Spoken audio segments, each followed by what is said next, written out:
Gauteng Investment Conference, and we are joined by Karabo Mbele, who's going to be telling us more about gambling and regulating gambling in the online world, in the online and the digital times. Well, Ms. Mbele, thank you for joining us on BRICS Africa channel. Please tell me, here's the burning point. Someone is sitting at home and is 16, but they're online and gambling. What is to be done? So, well, let me maybe start by saying Gauteng Gambling Board, we regulate gambling in Gauteng. We are 9 provinces as a whole, and we all have our various legislations. We have a big brother, which is the National Gambling Board, and as regulators, and I can speak for Gauteng and possibly my counterparts, is that our mandate is to regulate gambling. Ours is to protect gamblers. Ours is to also make sure that our licensees are operating in environments in which that they should, and also to ensure that we generate revenue for the fiscus. Our main element as well is to ensure that we manage responsible gambling. And your question ties in with that responsible gambling. So we have 5 different modes of gambling. Okay. And one of which is betting, and that has been a scourge in that the online side of betting has created a number of challenges, one of which being illegal betting, online betting. And your question is quite important because there is a challenge in terms of regulating that market. You can't regulate something that is not regulated. And anything that is not regulated in terms of gambling is illegal. And so within the online betting, we are faced with international foreign companies that find their way into our websites, and South African citizens who are young or of a particular age register and end up gambling because there aren't any channels of qualifications that make sure that this person is not a minor, you know. And so we are working well with certain partners of ours. Some of them are our licensees, along with regulators, along with the NGB National, to assist us in terms of ensuring that we have the right technology, we've got the right syndications to see how best we can stop these rogue elements, because it is a big matter. We have involved the South African Reserve Bank, we've involved DIRCO, we've involved Interpol, and many other channels, because the outflow of money is leaving South Africa. Money coming from South Africans and leaving South Africa. And so we have gateways of gatekeeping these transactions, firstly as well to block these particular illegal online channels from basically participating in South Africa. And so that's our first start, is to ensure that anyone who is licensed in South Africa that offers online betting, we know of them, and that there are caveats in terms of how long can a punter, a gambler, online bet for. That there should be measures of a start-stop, that you can only game bet for so long, for example. We are working with banks, etc., and trying to see how much money really goes from an individual into... And also how much you're losing in the fiscus. Exactly, especially because recent articles have actually shown that money is coming from grant funding into the gambling space, you know. So that's the online aspect, and a lot is being done. We are working with our licensees who have been generous enough to say regulators can't do this on their own. Sure. And the DTIC and national and ourselves with the policy council, that includes our MECs, our chairpersons, and the CEOs.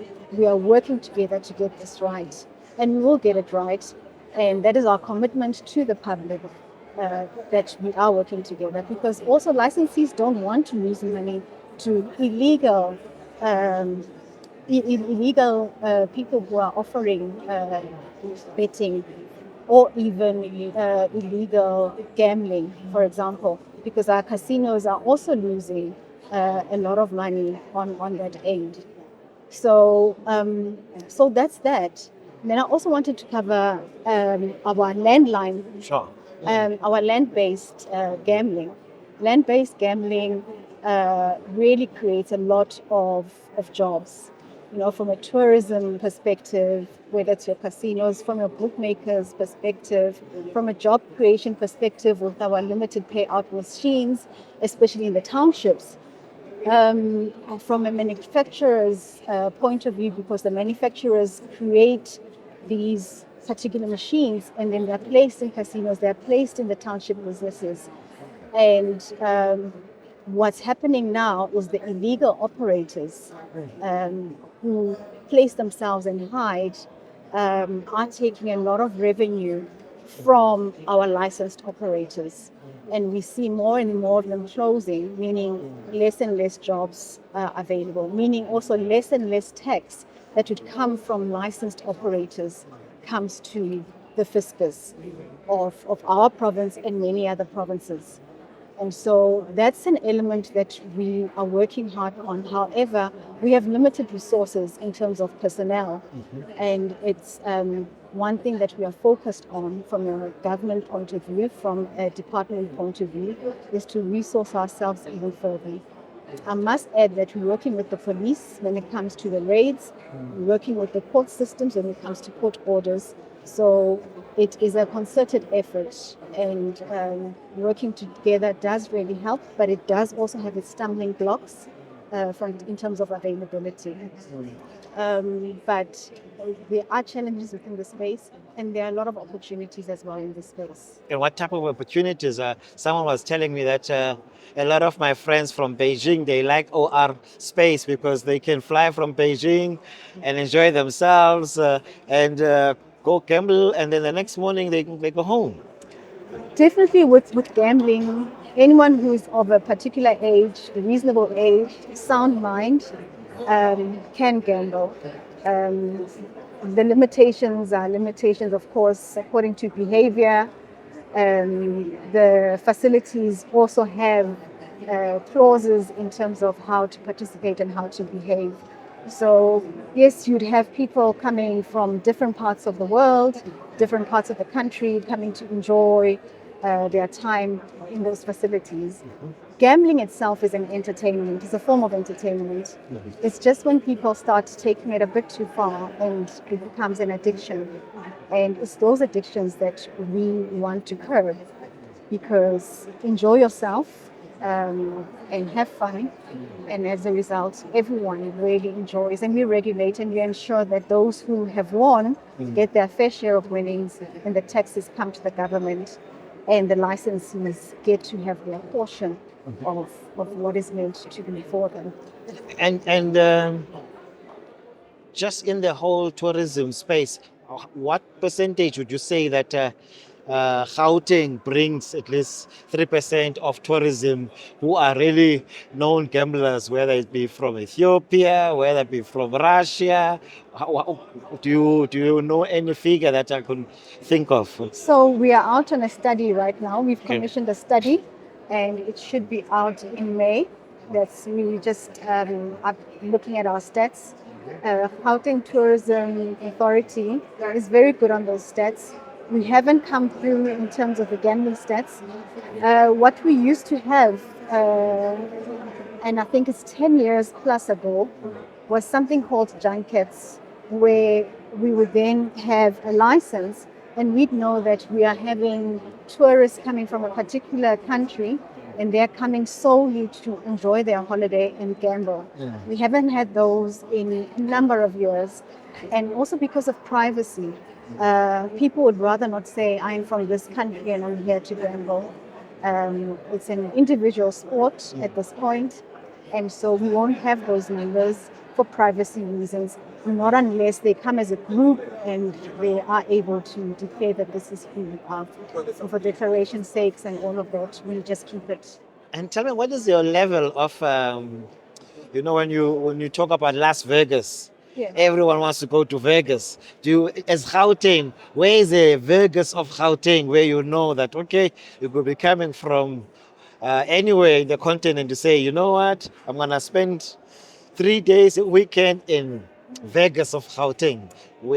That's very difficult because all of our licensed operators, and I'll start with our casinos, we have beautiful casinos, all unique in their aspects, in their offerings, in their contingencies, in the games, and also in their atmosphere, their socializing elements, their bed offerings, for example, and also what they tend to offer their punters.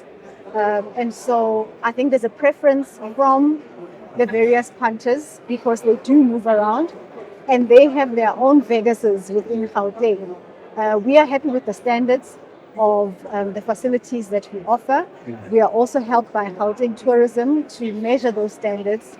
They are world-class standards, definitely, because it is a competition. They compete and they receive a lot of tourists, including those who are at home, who just leave their homes and want to spend the weekend in those facilities. In terms of our bookmakers, they are of good standards. They know their audience, they read their audience, and they ensure that they please their audiences. In terms of our LPMs, they also please their audiences. They understand and they cater to their audiences. So all our modes really do have their Vegases, they have their Macaus, they have all these destinations that they ensure that they bring to the citizens, to their punters. Having read them and having understood them, the horse racing industry as well, they also in Gauteng for racing understands exactly what the giving is. They have their races, the mats, they have their hats, and it's an enjoyable functioning, enjoyable days at the races. And so all of them understand what their Vegas is. Ms. Mbele, tell me, in this conference, there are investors that are coming from the BRICS countries. Yes. They're always scared of the red tapes of will I be able to get the license in the first 6 months or the first 3 months? Do you guys have so much red tape, or is it an easy process to apply for the license? What they say they are, and that the provisions of the legislation, of the rules, of the regulations are adhered to. It's a serious process because these licenses belong to government, and as such, we need to uphold and we need to regulate and we need to respect them for who they are. So I hear the word red tape. It's a bit negatory, but we follow the rules to the letter. And once you're in that process, you get to understand why we do this. It's also to protect the licensee, because those are the very rules. When we say something, we go back to the rules and say, but you said this. So it helps us have a working relationship. Definitely the relationship between the regulator and the licensee is one where we find each other, we meet each other halfway, and we make things work. It's a mutual beneficial relationship. Absolutely. Ms. Mbele, thank you for joining us on BRICS Africa channel. Thank you so much. We're looking forward to see responsible gambling. Absolutely. Thank you.